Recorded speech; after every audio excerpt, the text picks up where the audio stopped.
अवसरी खुर्द येथे अभंगमाळा आणि खेडकरमाळा या ठिकाणी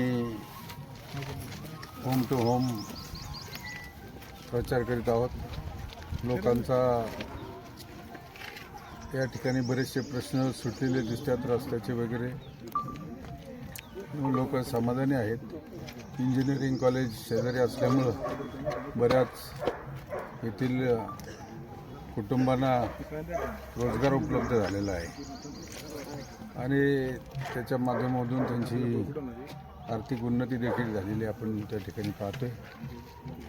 एकंदरीत लोक समाधानी वाटली आणि त्यांचा अत्यंत उत्स्फूर्त प्रतिसाद आम्हाला त्या ठिकाणी मिळतोय आणि संपूर्ण परिसरामध्ये दौरा केल्याच्या नंतर आम्हाला विजयाची खात्री त्या ठिकाणी आलेली आहे।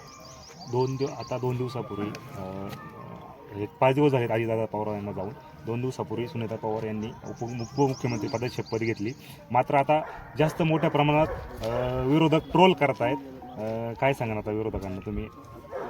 हा संविधानिक विषय आहे की दादा गेल्याच्या नंतर पक्ष चालवणं, गटनेता निवडणं ही प्रक्रिया अत्यंत आवश्यक असते आणि ती प्रक्रिया पार पाडत असताना सुनेत्राताईंनी आपलं दुःख बाजूला ठेवून दादांचं जे स्वप्न, कामाचा माणूस आणि त्या कामाला कुठेही खंड येऊ नये ही भूमिका त्यांच्या मनामध्ये त्या ठिकाणी निश्चित होती आणि शेवटी दुःख जरी किती तीव्र असलं तरी समाजाची बांधिलकी जपत असताना त्यांना तो निर्णय घ्यावा लागलेला आहे।